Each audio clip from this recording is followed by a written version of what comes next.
sera intéressante pour vous ou, voilà, je ne sais pas du tout. L'endoscopie et la chirurgie mini-invasive, c'est relativement facile à simuler, puisqu'il faut simuler 2 instruments, une caméra, 2 ports de travail. Donc, c'est pas très riche, si vous voulez, en contenu, et c'est pas très riche non plus, et c'est pas très compliqué, je pense, je suis pas informaticien, mais je pense que c'est pas très compliqué à simuler. Il n'y a pas des forces extraordinaires à restituer, les instruments sont quand même relativement standardisés, c'est des pinces, c'est des coagulations, c'est des ciseaux. Et moi je parle alors plutôt de la chirurgie par voie ouverte, je dirais, où là ça devient beaucoup plus compliqué, où il faut simuler un environnement anatomique qui est plus complexe, où il y a un nombre d'instruments qui sont beaucoup plus importants, où il y a un nombre d'intervenants sur l'intervention qui est plus compliqué aussi. Un chirurgien, ça opère rarement tout seul, sauf en cœlioscopie, où évidemment, une fois que la caméra est positionnée, une fois que l'aide a fixé son bras, ça devient relativement facile de travailler tout seul. Dans nos types de chirurgie, on est souvent à 2, voire à 3, et donc il faut construire des scénarios à 2, avec 2 paires de bras haptiques, et non pas un seul, donc, puisqu'il y a des interactions entre l'assistant et son chirurgien. Hein, on m'a toujours appris que savoir opérer, c'est savoir se faire aider. C'est pas juste savoir couper un vaisseau, mettre un plan sur un anévrisme, c'est aussi savoir se faire exposer les structures, savoir où placer son assistant. Ça aussi, c'est très important dans l'apprentissage du geste chirurgical. Et ça, il y a des choses qui... parce que ça, j'ai du mal à me dire que ça peut répondre à votre demande. Mais justement, j'ai vu un petit peu... La chirurgie, non, il faut demander des technologies supplémentaires. C'est autre chose. L'animation est la même, je dirais, mais le contenu n'est pas du tout le même et la façon de l'appréhender. Après, nous, en tant qu'industriels, forcément, on va coller au plus près de la demande. Donc c'est aussi l'objet de ces rencontres, voilà, vous avez un projet, tant mieux, venez nous challenger sur des développements et si on essaiera... Challenger, on va vous challenger. Donc voilà, on va taper très haut. On est au courant de tous ces développements, on les suit de très près et c'est juste, voilà, nous on va travailler pour... Enfin, on s'est rendu compte que du secteur universitaire, les budgets formation initiale, c'était pas loin de 0. Donc on a essayé de développer une solution qui soit le plus accessible possible. Il y a un système d'abonnement collaboratif, chacun, enfin, si à Toulouse, ils ont décidé de créer plein de cas, et la fac de Lille, qui a décidé de créer 0 cas, va pouvoir en bénéficier aussi, il va juste payer pour un abonnement. C'est aussi l'idée de pouvoir créer un outil qui soit utilisable par n'importe qui. Après, quand il y a des projets, souvent, forcément, que ce soit au CHU ou à l'université, forcément la première problématique, c'est le financement. Notre travail aussi, c'est de suivre tous les appels d'offres, les appels à projets, que ce soit des projets de l'ARS, Conseil régional, de l'Europe. Également, notre travail, c'est de discuter avec les industriels de l'industrie pharmaceutique, qui maintenant, on le sait tous, ne font plus de cadeaux comme ça, ou en tout cas beaucoup moins. Apparemment, ils en font un petit peu encore. En tout cas, de ce que j'en vois, moi, ils en font beaucoup moins. Et ils investissent pour des questions d'image, surtout, dans de la formation de santé. Donc c'est aussi de dire, voilà, vous avez ce projet, vous avez ce cahier des charges qui a été défini de façon assez précise.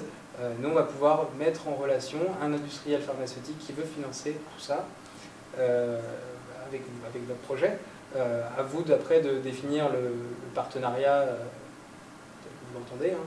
On travaille avec vous à ce niveau-là pour apporter ce financement et ces innovations dans le CHU. Je suis un peu étonné que nos ministères de tutelle ne mettent pas un petit peu la main à la poche, puisqu'on nous a imposé une réforme du 3e cycle des études médicales qui va s'appliquer en novembre 2017, la prochaine rentrée universitaire, où tout le monde se gargarise de la simulation, de l'apprentissage in virtuo, in silico. Or, j'ai appris qu'il n'y avait pas d'argent. Donc on est une fois de plus, les ministères sont une fois de plus en train de mettre en place une réforme où il n'y a pas d'argent derrière, il va falloir faire à moyen constant, peut-être solliciter l'industrie pharmaceutique, mais c'est une obligation, puisque là, en novembre 2017, on ne fera plus jamais de première intervention, je parle toujours pour la chirurgie, chez l'homme. Un interne, quand il va vouloir commencer à appréhender une intervention sur le patient, il aura besoin, comme un pilote d'Airbus, d'avoir fait 300 heures de simulateur, enfin, je dis n'importe quoi, ou 50 heures de simulateur, avant de pouvoir commencer à faire son intervention chirurgicale chez le patient. D'accord ? Ça demande le droit d'apprendre sur le tas. Pour nous, en chirurgie, ça va être une révolution, puisque la chirurgie, ça a toujours été un apprentissage, un compagnonnage du geste. Là, on va nous obliger à travailler sur simulateur. Mais j'en connais aucun qui soit au point, en tout cas pour la chirurgie, j'en connais aucun, enfin voilà, et aucune fac que je connaisse n'est équipée de systèmes de simulation performants. Ça, oui, les scénarios pour les anesthésistes, état de crise, qu'est-ce qu'on fait, zéro de tension, il arrête de respirer, qu'est-ce qu'on fait? Oui, ça c'est facile, c'est une console avec des écrans qui s'allument un peu à droite à gauche, et puis on réagit bien ou on réagit mal. Là, c'est un peu pareil, ce que vous nous avez montré, est-ce qu'on examine bien le patient, est-ce qu'on pose des bonnes questions, est-ce qu'on en retire voilà, le bon diagnostic à la fin? C'est relativement simple. Mais quand il s'agit de simuler, je dis n'importe quoi, la mise en place d'une prothèse de hanche, comment on fait? Sur le cadavre, très cher, ça ne sert qu'une fois. Le numérique ne pourra pas répondre. Ça ne sert qu'une fois. Une fois que le cadavre est découpé, ben, on ne peut plus s'en servir. Si on a loupé l'intervention sur le cadavre, ben, il faut recommencer avec un nouveau cadavre. Ben, c'est pas facile.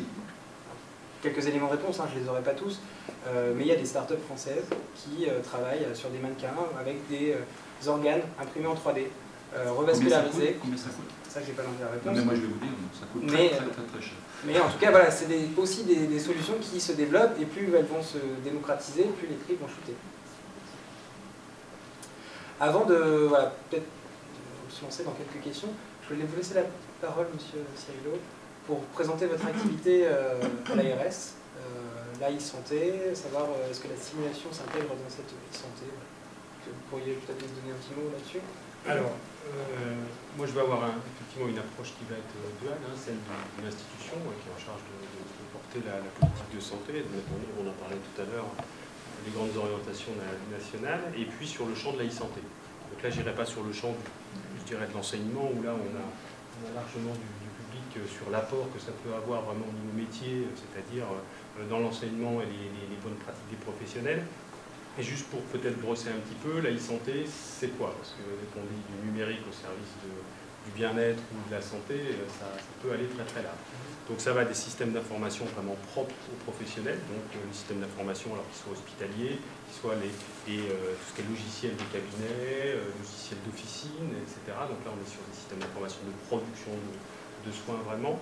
Ensuite on a le champ de la télémédecine, donc on en parlait un petit peu tout à l'heure, hein. C'est un champ qui est très fermé, par un décret qui date de 2010, qui a peiné quand même jusqu'à maintenant à se mettre en place parce qu'il était relativement très cadrant, hein, tant sur ses modes d'application que ses possibilités de financement. Justement, on en parlait tout à l'heure aussi, avec ces freins alors technologiques, on les a franchis maintenant, mais on est plus sur des freins de responsabilité. On parlait aussi entre les différents acteurs, celui qui requiert l'expertise, celui qui apporte l'expertise avec, en cas de problème, qui est responsable d'erreur entre guillemets qui a été faite, et puis derrière, bon, une appropriation bien sûr du numérique, ça c'est constant, il faut avancer là-dessus, mais aussi une problématique de financement, on en revient à ça, parce que les professionnels, ils ne travaillent pas non plus dans le vide, et donc il fallait qu'il y ait un modèle économique qui soit posé sur la télémédecine.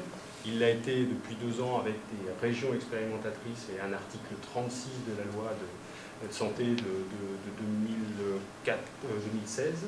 C'est pas si vieux que ça, et il y a une généralisation cette année pour que toutes les régions puissent expérimenter ces modèles économiques. Donc ça va faciliter les choses, et ce qu'on espère, c'est que maintenant qu'on a ouvert à plusieurs pathologies et à quasiment tous les professionnels, l'assurance maladie va passer ça en droit commun, et la télémédecine va devenir un acte médical comme tous les autres actes. Consultation, expertise, etc. Donc maintenant, il commence à y avoir de la facturation dessus. Et puis on ouvre le champ aussi à la télésurveillance. Donc ça va au-delà, donc c'est toujours de la télémédecine. C'est le fait de pouvoir suivre le patient, sécuriser sa sortie.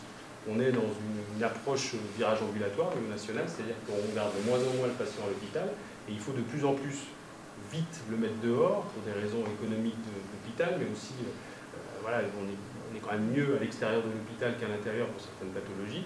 Donc, il ne s'agit pas par contre de lancer le patient tout seul, de le mettre dehors de l'hôpital, mais il faut l'accompagner. Et là, les outils numériques permettent de surveiller le patient dans cette phase où il retourne à l'hôpital ou dans une institution intermédiaire. Et aussi, un volet qui est important, c'est l'appropriation. C'est-à-dire que maintenant, on est sur l'appropriation de la santé par le patient, et là, les outils numériques, il y a plein d'outils qui commencent à surgir, qui sont des outils où le patient renseigne un certain nombre de choses, renvoie des données, le professionnel qui peut être à distance lui prodigue des conseils, ou alors un système expert qui peut arriver à lui prodiguer des conseils. Et donc là, on a une appropriation et on s'aperçoit qu'on a une réelle amélioration de la prise en charge des patients et du retour, de l'amélioration de leur santé, parce qu'ils s'approprient leur propre santé.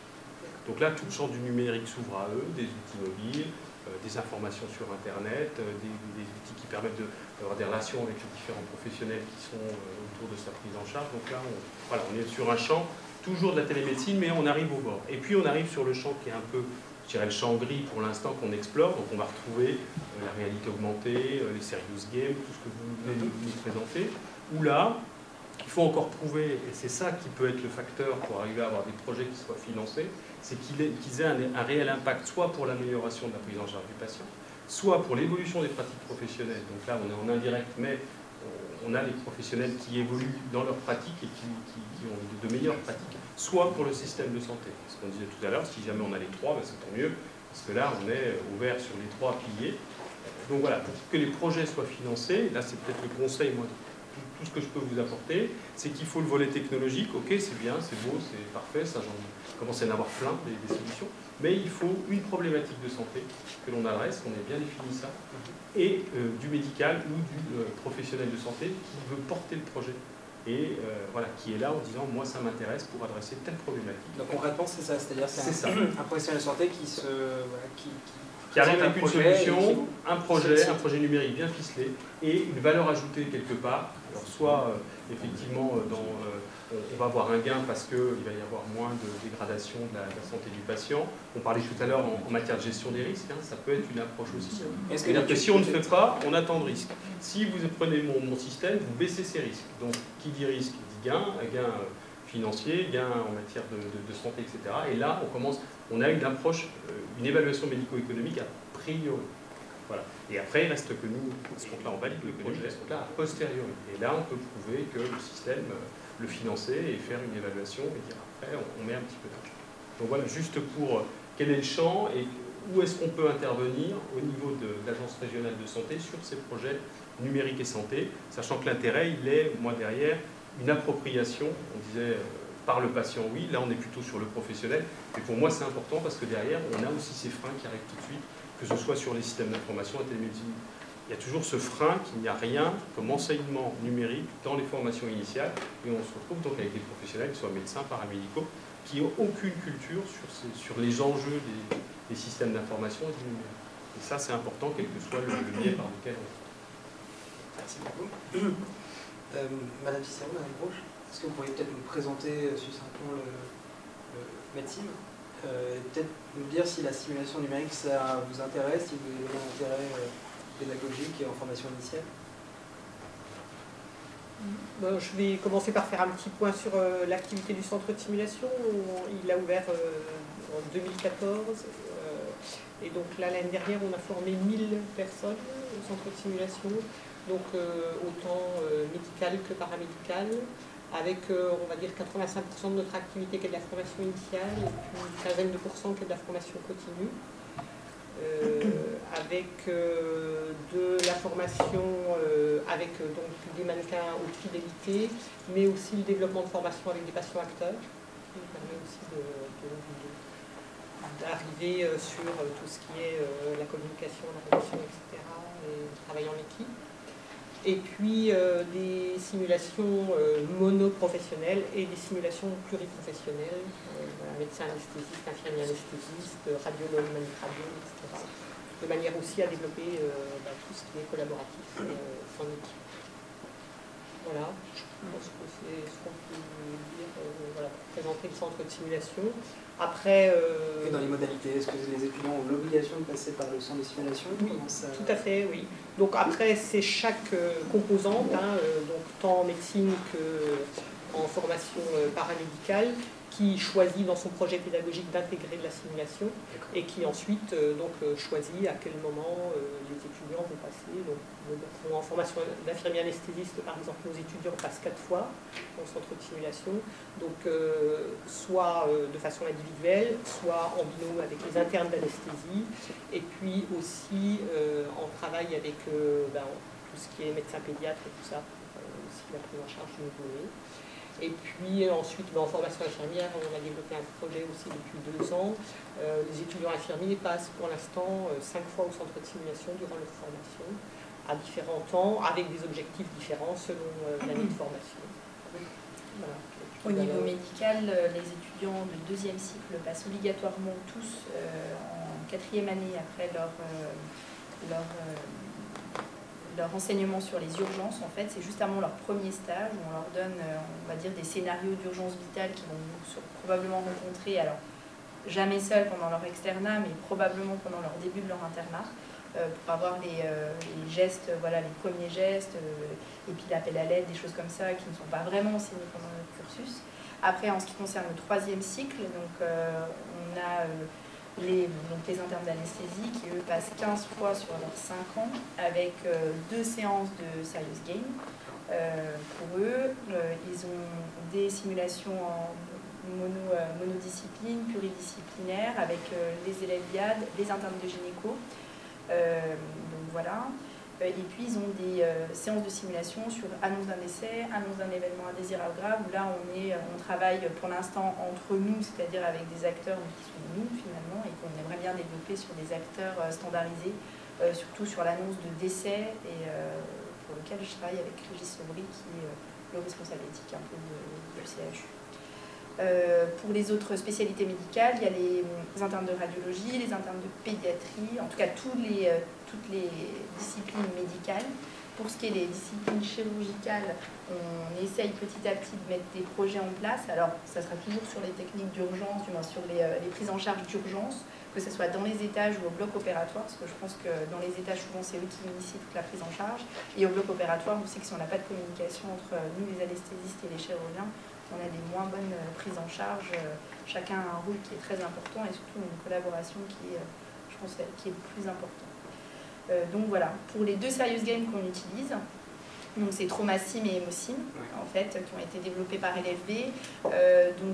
Emosim, c'est un serious game d'hémorragie du postpartum qui se passe à peu près sur une bonne heure, en fait. Donc nous, on l'utilise... on l'utilise pas comme un jeu où ils ont une note à la fin individuelle. Nous, ils sont par groupe de 10 internes, où en fait on a un obstétricien qui est parmi nous, dans les formateurs, et c'est surtout une manière de communiquer et de voir qu'on est 2 spécialités, comme avec les chirurgiens qui travaillent sur le même patient, mais on ne se connaît pas. C'est-à-dire que moi, les techniques d'hémostase chirurgicale des obstétriciens, avant qu'on ait cette formation, j'en avais une vague idée, mais finalement...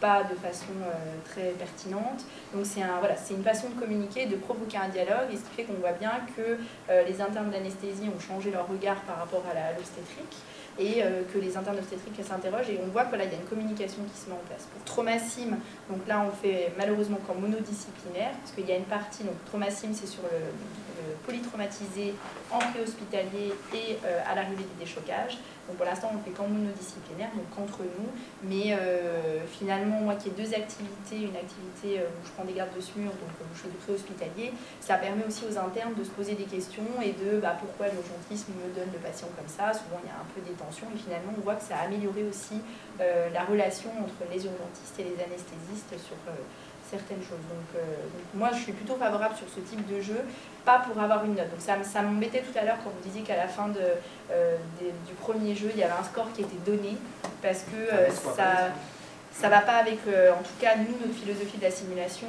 et on ne veut pas que ça soit, faut pas qu'il y ait une note à la fin, mais que c'est plutôt que l'étudiant, l'apprenant, quand il vient au centre de simulation, que ça soit des simulations pluriprofessionnelles avec les chirurgiens, les obstétriciens et nous, ou d'autres, les manip radio, les radiologues, que c'est plutôt que eux fassent leur propre analyse et découvrent leurs propres erreurs, parce qu'on sait que du moment où ils auront découvert ensemble et tout seul, il y aura beaucoup plus de pertinence et il y aura beaucoup plus de reproductivité,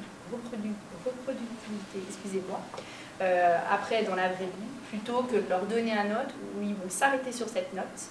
Donc soit ils vont être génial, j'y suis arrivé, bon voilà les explications, le débriefing, ça me passe largement au-dessus, ou plutôt j'y suis pas arrivé, où là ça peut être vraiment un sentiment de compétence qui est effondré, et avec des apprenants qui n'ont pas forcément envie de revenir sur ces technologies-là en se disant mais de toute façon la dernière fois ça s'est mal passé, donc voilà c'est bon, j'ai pas envie d'y aller. Donc voilà en tout cas pour notre activité et notre approche des serious games pour médecine en fait. pour le côté scoring. C'est vrai que ça dépend vraiment de l'objectif pédagogique.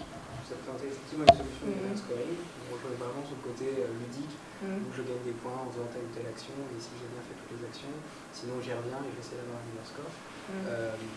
Les cas sur la plateforme, il n'y a pas de scoring. Il y a un debriefing classique. On va reprendre chaque question, on va vous redonner est-ce que c'est vrai ou faux, et surtout il y a un commentaire du formateur associé avec un rappel des bonnes pratiques, ou ce que le formateur veut mettre en avant. Et une possibilité d'avoir accès aux recommandations avec Vidal qui a travaillé avec nous avec les arbres dessinés de Vidal, Vidal Rocco, mais vous pouvez mettre des liens avec la LSN, la HMS, ce que vous voulez. Puis l'autre petite limite que je trouve sur ces services games, je pense qu'ils sont importants parce que nous vraiment ça nous a permis, on a vu que la communication entre les différents professionnels de santé s'était améliorée, mais c'est tout ce qui est savoir-être. Parce que moi, derrière ces choses-là, j'arrive pas à voir comment, par exemple, pour un interne d'anesthésie qui fait une consultation avec un patient qui, par exemple, qui peut être un peu compliqué, qui refuse des techniques d'anesthésie, ou par exemple qui refuse sa transfusion, un témoin de Jéhovah, et ben finalement, moi je trouve qu'il n'y a rien de mieux quand même que d'être devant une vraie personne, ou parce que l'interne il va prendre son stylo, il va le mettre dès qu'il va se sentir mal à l'aise, et finalement derrière ça, j'ai peur qu'il soit figé dans une attitude. Puis pareil, c'est comme les questions. Moi, c'est important qu'il puisse poser n'importe quelle question. Parce qu'on ne va peut-être pas orienter notre consultation d'anesthésie en fonction de si on a quelqu'un de jeune, quelqu'un de plus âgé, avec plus ou moins des antécédents. Du moins, on sait qu'on a une ligne, on sait notre consultation d'anesthésie, on connaît nos objectifs, mais on ne va pas l'aborder de la même façon en fonction du patient qu'on a devant nous. Et donc, le savoir-être, c'est quand même assez important. Donc ça, c'est pour les consultations et puis pour les situations de crise, où finalement, il n'y a rien de mieux que d'être les mains dans le cambouis pour voir comment on va, parce que derrière ça, j'ai peur qu'on soit plutôt tranquille, oui, bon, ça va, alors que quand on les met, nous, dans des véritables situations au centre de simulation, que ce soit in situ à l'hôpital, parce que nos mannequins descendent aussi à l'hôpital, ou au centre de simulation, on voit qu'on arrive tellement à les mettre bien dans l'ambiance, ils sont habillés comme au bloc, par exemple pour nous, ils sont dans leur tenue, qu'ils ont un stress qui augmente, et conclusion, leur savoir-être va ressortir, leurs défauts vont sortir, et d'eux-mêmes ils feront leur analyse et ils trouveront des attitudes pour essayer de les corriger. Donc ça, j'ai peur que finalement ça les mette dans une situation trop à l'aise. Ce qui est clair, et je suis totalement d'accord avec vous, c'est que ça se veut complémentaire. Oui. Vraiment, c'est un outil de plus pour de la formation. Voilà, le numérique, comme nous, on arrive avec notre valise, vous l'installez, enfin l'arrêté virtuel, c'est mis. La tablette, là, c'est accessible au plus grand nombre. Vous avez un cas, toute la France y a accès. C'est le gros avantage du numérique. C'est, voilà, vous avez sur cet iPad 200 situations que vous pouvez enchaîner si vous êtes dans l'humeur, vous pouvez faire progressivement. Voilà, c'est un outil complémentaire. Après, ça vous permet, sur ce type d'immersion, de créer des choses que vous ne pourrez pas recréer en centre de simulation avec des acteurs. Je sais pas, on va avoir un scanner, on va avoir je rentre dans un IRM, enfin, on peut recréer n'importe quel environnement. On travaille avec pas mal les militaires ou les pompiers sur des cas d'urgence. Voilà, je discutais avec à la basse, à la 8e journée de la basse à Torcy, avec un formateur qui forme au Val-de-Grâce, et qui me disait, voilà, nous, ça serait vachement bien qu'on puisse recréer numériquement la prise en charge d'un patient, on le déplace au milieu de la forêt, et puis tout d'un coup, on prend l'avion, et puis on continue de le prendre en charge au milieu de l'hélico. Enfin, voilà, on peut recréer tout ça numériquement. C'est pas facile, ça demande du temps pour le développer, mais on peut le refaire. Il y a une proposition dont on a parlé de l'enseignement standard, c'est pas pour les mettre en concurrence ou en complémentarité, parce que là, je pense que les universités maintenant, j'ai pu comprendre quand même, étaient un petit peu en bench, c'est-à-dire la qualité, le niveau de compétence des gens qui sortent de telle ou telle faculté, je pense que c'est quand même un facteur mobilisant. Et si effectivement les solutions permettent d'avoir des gens qui faire monter le niveau globalement de la fac, est-ce que c'est pas quelque chose qui vous permet après d'avoir en feedback des subsides qui amorce un peu le dispositif? Voilà. Enfin, je suis pas sûr qu'il y ait des évaluations claires et nettes des compétences. Il y a des études on n'a pas de bench des facs et des qui ont été mis en place pour tester l'intérêt de ces solutions numériques. Est-ce que ça améliore vraiment? Alors, il y a des études qui ont montré que c'est plus ou moins kiff-kiff, sauf que les étudiants adhèrent plus facilement. En tout cas, sont plus contents de le faire. Il y a d'autres études qui montrent, en fonction du sujet pédagogique, une amélioration des connaissances. Maintenant, j'ai commencé je voulais vous en parler, mais c'est pas celui que j'ai mis en vidéo aujourd'hui. On développe avec donc, le vice-doyen de la faculté de Bordeaux un parcours de soins sur l'AVC. Vous avez donc premièrement la consultation avec l'entretien avec votre patient avant qu'il ait son AVC. Après, il fait son AVC, vous pouvez le suivre à son lit, faire différents gestes et différentes animations qui constater l'hémiplégie, etc. Et après, vous le voyez sur la rééducation, vous le voyez avec son tripode, avec sa démarche diéloquente, voilà, vous pouvez répondre à des questions à ce sujet-là. Et monsieur le professeur Dehaye veut justement faire une étude avec un pool de classe qui a un enseignement, on va dire classique, versus l'utilisation de tel cas pour aborder cette thématique. Il y avait quels critères de jugement? Alors, je n'ai pas les détails, il nous a présenté ça comme idée. Le cas est en train de se finir, après c'est une évaluation. Sur une évaluation, voilà, c'est par rapport à une évaluation, je pense que c'est par rapport à une évaluation, voilà, augmentation ou pas de la note. Donc c'est nouveau, hein, toutes ces solutions, ça arrive. Nous, on veut qu'un maximum on encourage les formateurs à proposer de nouvelles thématiques et à en développer. Et après, c'est un vrai travail à faire que d'évaluer ces solutions et de montrer l'apport. Oui, je pense que le deuxième enjeu est là, parce que maintenant, on le sent tous, hein, tout le monde a des retours d'expérience en disant voilà, on a constaté une amélioration. Après, il y a toujours la question de l'évaluation. Combien est-ce que c'est subjectif? En tout cas, il y a un apport qui est indéniable, c'est l'adhésion des étudiants. Sur ces choses-là, il n'y a pas beaucoup de choses, mais sur ce que nous ce qu'on fait, il y a quand même des choses. Il y a quand même plusieurs papiers. Maintenant, la simulation, que ce soit sur la simulation d'état de crise avec des mannequins, avec des procéduraux, je pense qu'il n'y a plus de preuves à faire. Hein. On sait que ça marche. Hein. Après, là, les recherches sur la simulation, elles s'orientent plus sur les méthodes pédagogiques, c'est-à-dire qu'on voit que ça prend énormément de temps. On essaie de trouver des méthodes pédagogiques, notamment nous, par exemple, on travaille sur le débriefing, de trouver une méthode de débriefing qui prenne moins de temps pour passer plus d'étudiants, parce qu'on voit bien que c'est comme dans les lycées, on a nos quantités de promos qui se gonflent d'année en année. Là, par exemple, on passe 180 étudiants de 4e année sur 16 séances. Donc on est 3 formateurs à chaque fois par demi-après-midi, donc je vous laisse imaginer le nombre, c'est le nombre d'heures, et sachant que c'est que les séances de formation en elles-mêmes, parce qu'il y a toutes les préparations des cas cliniques, de trouver quand tel intervenant vient, donc tout un côté secrétariat qui pour l'instant est fait, qui repose essentiellement sur notre temps, je pense qu'on peut dire même personnel, parce que là on dépasse les 100%. Mais donc voilà, donc il y a tout ça et ça prend un temps. Donc là, nous, on essaie de trouver des méthodes de débriefing qui nous prennent moins de temps. Donc nous, on est plutôt axé là-dessus. Et puis, sur la simulation relationnelle, il n'y a pas beaucoup de choses encore. Sur annonce de décès, choses comme ça, il n'y a pas beaucoup de choses. Alors que pour le coup, c'est pour ça que je vous entendais tout à l'heure parler avec beaucoup d'intérêt, je pense qu'au niveau économique, si on annonçait mieux les choses, il y aurait probablement moins de plaintes, moins de choses comme ça derrière, et d'un point de vue économique, c'est quand même intéressant. D'autant que ce n'est pas ma première priorité, parce que tout ce qui est annonce, c'est plutôt le vécu du professionnel de santé, qui va probablement éviter peut-être des burn-out derrière, parce que quand on annonce mal, on a quand même un mauvais vécu, et puis surtout des familles avec des vieilles pathologiques, des choses comme ça. Donc ça, il n'y a pas beaucoup de choses. Mais sur la simulation d'état de crise, il y a quand même beaucoup de papiers. C'est pour ça que j'insiste là-dessus, parce que souvent on trouve des solutions dans la gestion du risque, enfin dans le risque. Enfin, nos financeurs derrière, les directeurs, etc. Il y a souvent la notion de risque, la risque à ne pas faire, voilà, ou pour essayer de limiter un risque, là on vous apporte une solution, sachant que derrière, oui, c'est un recours ça coûte du temps, sans compter en termes d'image, etc. Donc, tout à fait. Pour poursuivre sur ces évaluations, de ces outils, je sais que le NF3S et également CIDES se sont vraiment emparés des choses et essayé de définir cette dosymologie autour des serious games, par exemple. Pour ceux qui seront intéressés, se tient en décembre chaque année une sorte de festival, congrès du serious game qui s'appelle Segamed, donc à Nice. Et voilà, donc chaque année, les gens qui font des serious games viennent présenter leur concept et on essaye aussi de travailler sur la définition, les définitions apportées et les critères d'évaluation.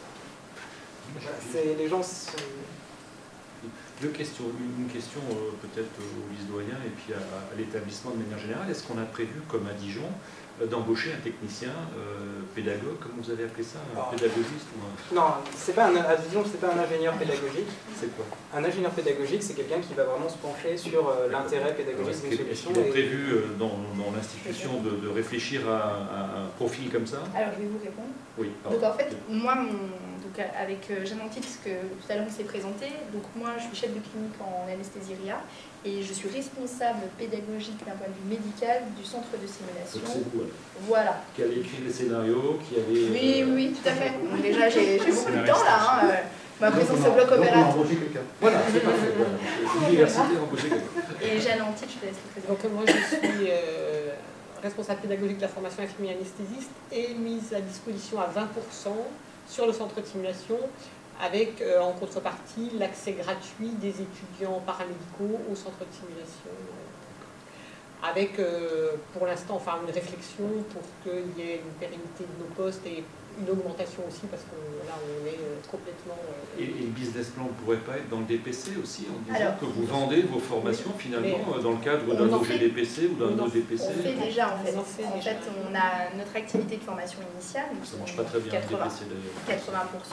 et nos formations continues en fait. Donc on est agréé DPC pour les formations paramédicales et sage-femme. Pour médical, c'est une autre voilà, c'est pas encore fait en tout cas, parce que l'université, en fait, on passe par l'université. Et donc, pour l'instant, en fait, on n'a que ces 2 postes de permanents qui sont dédiés au centre de simulation. Donc, on n'a pas de poste de technicien, on n'a pas de poste de secrétariat, on n'a pas de poste. Et après, c'est les bonnes volontés qui viennent. Donc, les gens, quand ils ont un programme de formation, par exemple pour les IFSI, pour les obstétriciens, qui viennent, qui se dégagent du temps dans leur service et qui ont fait les formations. Donc, le but, en fait, c'est qu'on arrive à monter quelque chose de plus stable. Et on voit bien que la limite c'est peut-être le fait qu'on n'est que universitaire et que dès que moi je ne serai plus universitaire, finalement... Qu'est-ce qui va vous remplacer? Pour l'instant, on ne sait pas.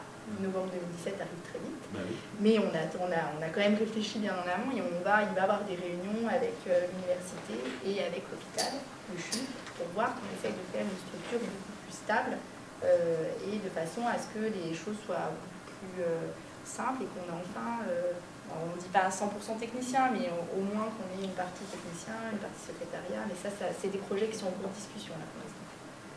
Oui, c'est carrément dans les tuyaux, la stabilisation de la solution. 15 mai.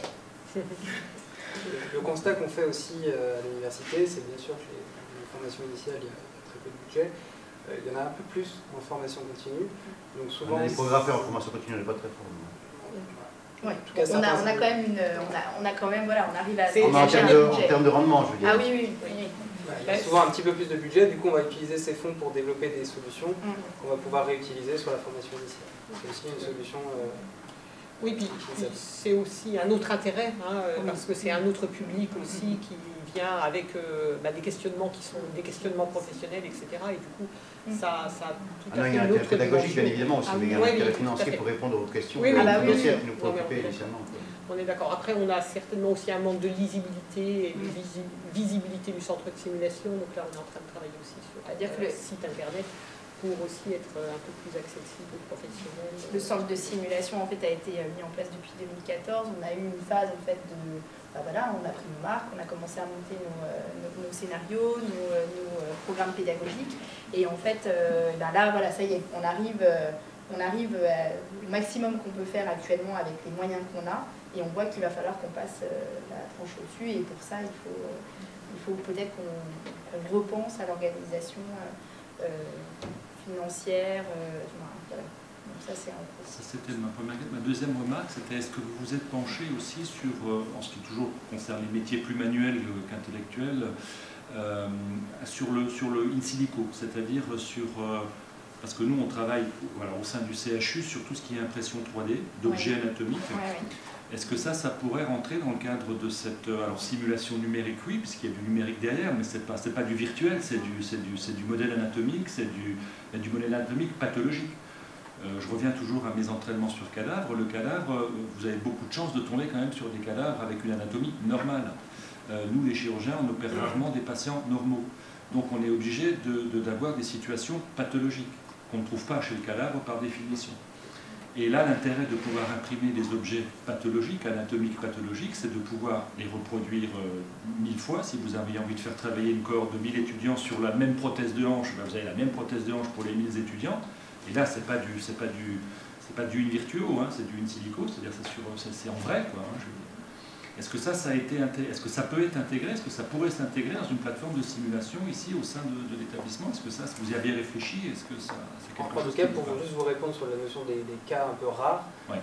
C'est aussi un avantage du numérique, c'est qu'on peut recréer... Oui, mais nous, les chirurgiens, on est là. Alors ça, on l'a bien identifié, effectivement, qu'il y avait encore des freins inattendus. Je travaille pas avec un joystick, pour l'instant pas encore. Mais pour des cas cliniques, en tout cas pour des cas cliniques rares, on peut... y compris du mou, ça pourrait intéresser par exemple les chirurgiens cardiaques, quand ils ont une malformation cardiaque à opérer, ben, ils peuvent opérer 10 fois la même avant de passer chez le patient. Donc ça aussi, c'est de la simulation. Il y en a une à Dijon, pourquoi vous n'utilisez pas celle-là? Parce que celle à Dijon n'est pas une imprimante professionnelle. Et... Je ne sais pas quelle... Non, mais moi je connais, les... Oui, nous on en a 3. C'est pas le problème. Mais c'est pas du professionnel. Il n'y a pas d'ingénieur, il n'y a pas de technicien, c'est les équipes médicales qui s'en occupent. Et moi je ne suis pas informaticien, quand la machine tombe en panne, je ne sais pas la réparer, par exemple. Quand le logiciel bug, je ne sais pas comment on fait pour le débugger. Et donc vous en savez pourquoi pour l'instant? Pour l'instant, on s'en sert pour imprimer des objets anatomiques dans notre spécialité, mais c'est à la disposition. Ce qu'on aimerait, c'est passer une étape au-delà, professionnaliser la chose, mettre du temps ingénieur, mettre du temps technicien, acheter une imprimante beaucoup plus performante que les petites imprimantes du commerce qui existent actuellement. Vous avez une imprimante à 3000 €, vous avez une imprimante hein, actuellement. Pas... Oui, si, c'est avec celle-là qu'on travaille pour l'instant. C'est limite quand même. Bah, pour imprimer de l'objet anatomique qui n'a pas rentré en contact avec le patient. On parlait tout à l'heure de différentes textures. Voilà. Pour l'instant, on n'imprime que de la résine ou des choses dures. Mais voilà, cette technologie existe. Elle se démocratise, les prix baissent, c'est un peu ce qu'on voit ici sur la réalité virtuelle. Donc ça aussi, ça peut s'intégrer, virtuel, modèle anatomique. C'est un complément, ça peut venir en plus de la simulation virtuelle. Est-ce que l'un de vous souhaitait peut-être tester le cas clinique pour voir un peu le degré d'immersion? Je disais tout à l'heure que bon, souvent c'est joli sur vidéo, etc., mais qu'on a un degré d'immersion, on sent les choses différemment quand on teste. Madame Ballon-Masson, je sais que vous vouliez le tester tout à l'heure. Ça s'appelle de l'interprétation. Puis nous, on va vous regarder. On va regarder ce que vous voyez. Non, on peut poursuivre les débats aussi, mais peut-être que, voilà, pour pas que... Si ça... Ouais, je vous propose, hein, le casque est installé, c'est l'occasion de le tester. Donc, monsieur Olivier, bientôt l'internat se fera avec des casques virtuels sur la tête. Ce ne sera plus les tablettes numériques, ce sera plus l'IECM, ça sera l'immersion ECM. Non, mais c'est vrai, on peut éventuellement envisager un jour de faire passer des examens sur des games. Mais c'est ce qu'on espère. On est passé aux ECNI avec CQCM informatisés sur tablette. Je pense que ça ferait pas de mal d'avoir un peu plus de son, un peu plus de vidéo, un peu plus d'images. C'est pas juste dans une salle en train de s'exciter. Ça pourrait être demain. S'il y en a qui arrive à pirater le système informatique, on est bien monté. Ça pourrait être demain, mais en tout cas on discute avec CIDES. Mais oui, non, mais clairement, dans 20 ans, ce sera certainement le cas. L'année prochaine, ça m'étonnerait. Ça, je le confirme, c'est sûr. Donc personne veut tester le cas. Allez-y, vous testez. Ça mord pas. Tu mords pas? C'est pas dans le médecin, je suis chirurgien. Si ça décide de porter, on aimerait. Ah bah ça marche quand même. Ça marche, mais là la zone qui est paramétrée est relativement petite, donc je conseille plutôt de téléporter. Normalement, si vous vous approchez d'une surface, vous avez une sorte de grille qui apparaît, ce qui vous indique que vous allez toucher un mur dans la gravité. Là, vous pourriez utiliser ça, c'est un thermomètre. Donc vous pouvez vous rapprocher du patient, lui mettre dans l'oreille. Alors attendez, hop, on va vous se téléporter plutôt. Voilà. Et il faut cliquer avec le pouce jusqu'à ce qu'il y ait un rond bleu qui tourne. On laisse le pouce appuyé. Appuyez avec votre pouce. Alors vous n'êtes pas exactement sur le bouton, c'est pour ça que ça ne fonctionne pas. Le pouce il est un petit peu plus... Voilà, c'est ça. Non, ça ne marche pas non plus. Non, ça marche quand ça veut. Le mieux étant de l'utiliser quand le patient est en position assis. D'accord. C'était plutôt au début du cas. Par contre, vous pouvez donc... je crois qu'il y a des paramètres qui se sont affichés au-dessus de vous, si vous levez la tête. Alors un peu plus haut au-dessus du moniteur. Voilà, vous avez des paramètres qui sont, qui sont affichés. Et on voit voit un installement, une désaturation. Voilà, il faut le mettre un peu sous oxygène. Exactement, vous avez une bouteille juste en bas. Et c'est moi qui règle le débit ou c'est... C'est pas vous sur cette démo qui réglez le débit. Par contre, on pourrait imaginer... c'est satisfaisant. Bon, bah, il est content. Là, il est en train de monter son truc, c'est ça? Alors voilà, l'oxygène malheureusement n'a pas augmenté. Ce qu'on va vous proposer, c'est de répondre à un questionnaire à droite. Regardez à droite, voilà. On va vous proposer de prescrire un examen complémentaire. Alors je dis rien, je vous laisse répondre. Il y a une seule bonne réponse. Petit, on n'arrive pas à voir. Lui, il voit bien, mais vous ne le voyez pas. Donc là, il est parti en radio. Et il va revenir dans 3 petites secondes. Voilà, il est de retour. C'est rapide, hein? C'est un hôpital. Ah oui, c'est ça. C'est pour ça. C'est rapide, exactement. Voilà, comme quoi c'est intuitif. C'est juste un petit peu plus loin. Il y a plus de bouton comme ça là? Un peu plus loin. Tendez le bras un peu plus. Voilà, c'est bon. Il y a même un bouton à droite sur le mur qui vous permet d'allumer. Touchez-le simplement. Voilà. Ah oui. Toujours pas top. Vraiment, ça... je crois qu'il y a un dialogue qui s'est déclenché au niveau de votre main. Bon, donc il faut faire une exsufflation. Exactement. Et, Et l'infirmière va tout vous préparer au niveau du chariot. D'accord. Parce que là, ça va pas du tout. Voilà. Donc, il va alors, elle a tout préparé. Je vous laisse vous rapprocher du chariot. Avec une main, saisir la bétadine et l'autre main, la compresse. Avec une main, la bétadine. Voilà, exactement. Avec le pouce de la bétadine, appuyez sur le pouce. Voilà, exactement. Et vous pouvez imbiber le coton. Allez, voilà. On repose la bétadine et on se téléporte près du patient. Et là, on va justement pouvoir désinfecter la zone. C'est ça qu'il faut désinfecter? Voilà, je vous laisse progressivement en surface de la peau. Jusqu'à ce que... Voilà. Voilà, ça colore avec la bétadine. Et quand vous êtes satisfait, vous pouvez vous retourner au niveau du chariot et jeter tout ça à la poubelle. Vous le reposez sur le chariot, c'est vous qui voyez. Là-bas, c'est pareil, ils ont plein d'ustensiles et tout. D'accord, ensuite? Deuxième étape, on va saisir l'aiguille.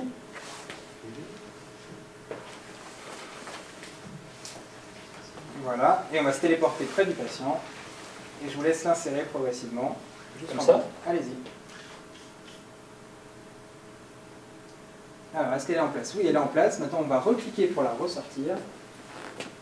Exactement. Voilà, et là, vous pouvez la jeter également. C'est vraiment très virtuel, hein, parce que j'ai rien fait, hein, je vous assure. Voilà, et là, le cas est terminé. Le patient a été pris en charge. Bah, c'est super. Cette démonstration. Alors, je vais vous tirer le son. Voilà. Je vais vous prendre les manettes et je vais vous laisser retirer le casque. Ouais, c'est super. Hein. Pour ceux qui n'ont pas essayé, je vous invite à le faire. C'est assez impressionnant quand même. Vous voyez, je vous le disais. Alors, ce qui me manque, moi, c'est la sensation de faire quelque chose. Oui, ça me manque aussi, mais pour l'instant, c'est le plus.